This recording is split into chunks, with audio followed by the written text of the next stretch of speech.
Hey guys, and welcome back to my YouTube channel of My Life and Our World. Today's video is going to be all about nonprofit organizations that I really recommend people in the Orlando, Florida area to get involved in, that I have had personal connections with, that I visited, and I just feel like they are doing so much in the community and they're being successful in their impact.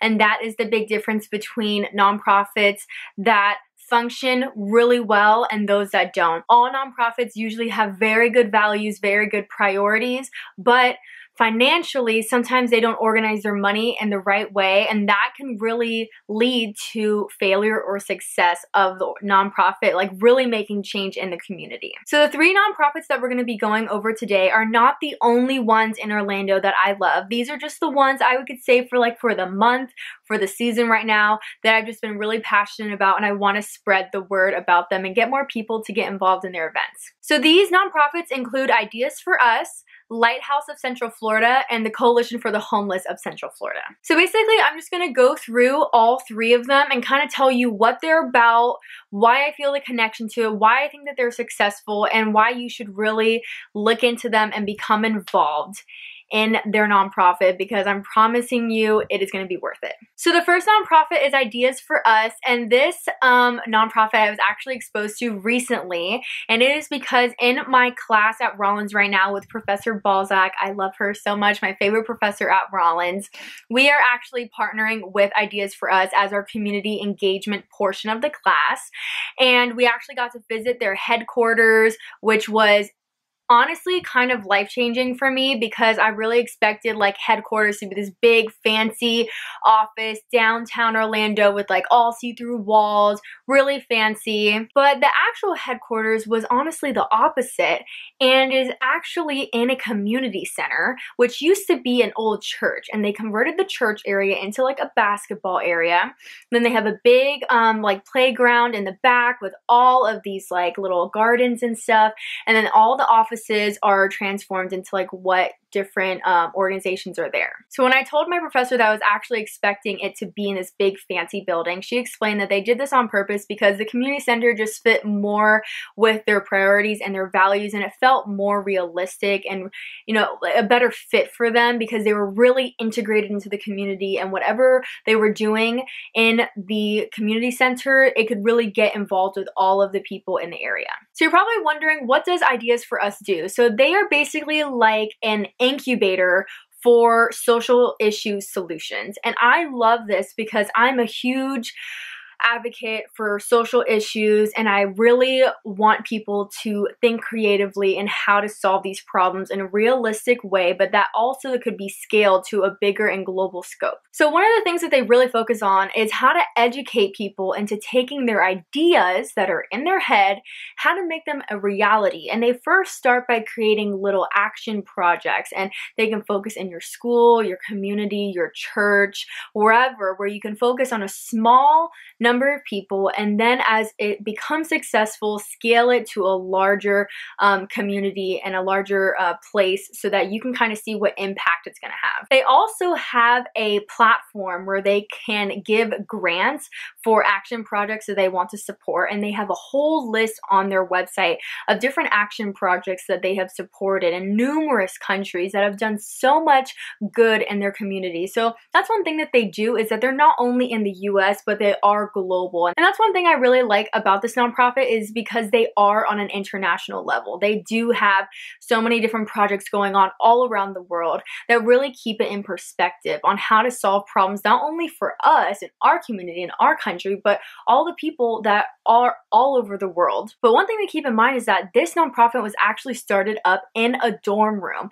The founder of this organization was a college kid, just like all of me and my fellow classmates that are majoring in entrepreneurship, and he came up with an idea, got some help, and now it is a reality, and it's helping so many people in Orlando. So one of my favorite things about Ideas for Us is their fleet farming, and this is something that totally blew my mind, because we often forget how much damage we do to our environment, and this is something that we could do to make a positive impact. It's a solution, and that's what I really love about it, because it's taking an idea that no one would think of and really making it successful. So you're probably wondering, what exactly is fleet farming? So basically, farmers in the Orlando area, or just volunteers, go to people's lawns and they transform it into gardens.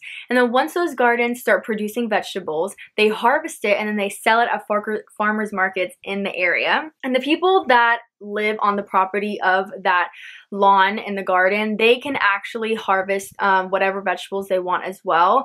But these things do so much, not only physically, but mentally, because when you're driving through a neighborhood and you see someone's entire front lawn covered in all these vegetables, all these plants, there's all this wildlife surrounding it because it's just so natural and good for the environment, that it's like, this is how we're supposed to be. This is how we should be living. We should be giving back to the planet instead of taking away from it.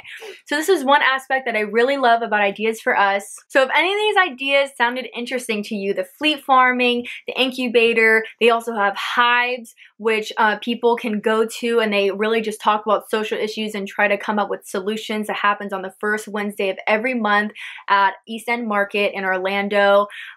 They do so much good. So if any of this interests you or sounds like something that you're passionate about, please visit their website. It'll be linked down below. So the next nonprofit that we're talking about is Lighthouse of Central Florida. I actually got to visit their headquarters as a little field trip with the hub at Rollins a couple Fridays ago, and honestly, it was an incredible experience. I left that place feeling just so motivated and so inspired, and it made me just want to talk about it more. And this is actually what inspired this video, because I feel like more people need to support this nonprofit because they do so much good and they're so creative about it. So basically, I'm going to read off my little notes, like what their true mission is. And basically, they believe that any person of any age can and should seek to fulfill their highest ambitions well beyond any perceived restrictions of blindness and vision loss. So this nonprofit really focuses on people that are blind and visually impaired.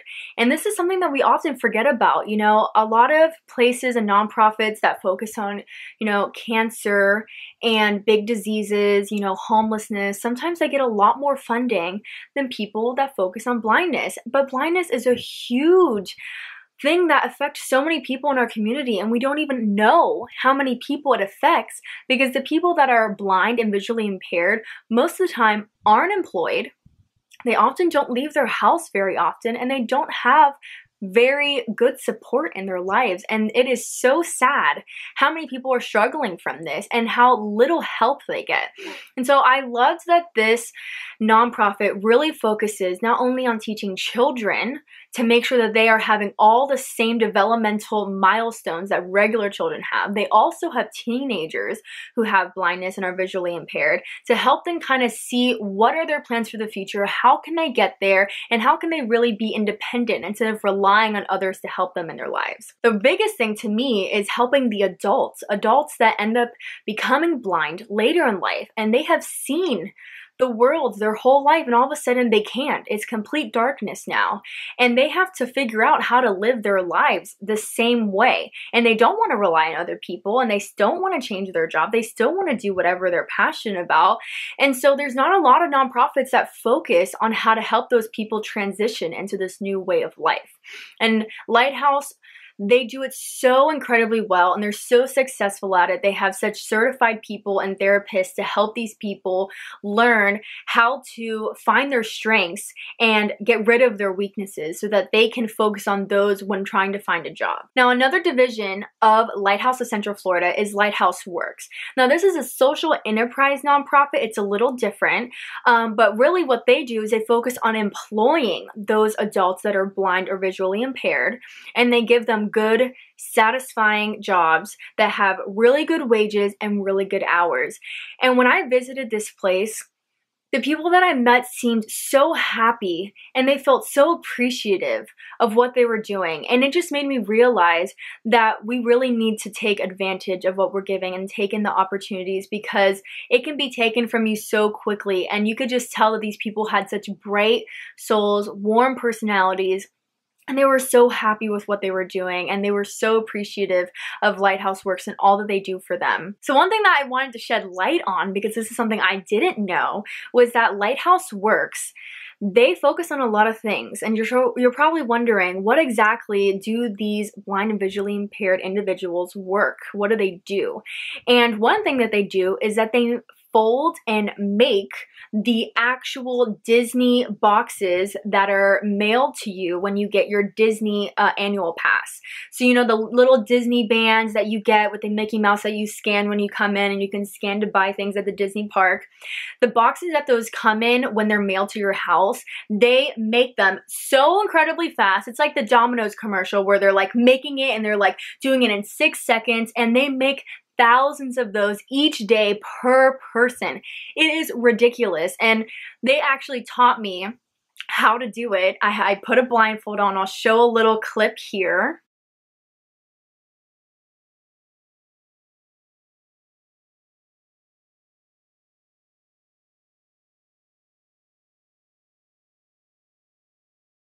So as you can see in the clip, I was actually blindfolded, and a person that is blind and was making the boxes actually instructed me on how to put the box together.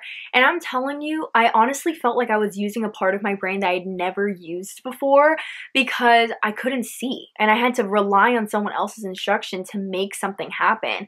And it was so crazy. And after that, I was like fully into it. I was like, are you serious? Like, the fact that these people are blind and they can't see anything and they're still able to do something and get paid for it and have employment and live on with their lives is so incredible. But Disney boxes are actually not the only thing that they do. They actually also do the labeling and inventory for little parts of the first aid kit that first responders use.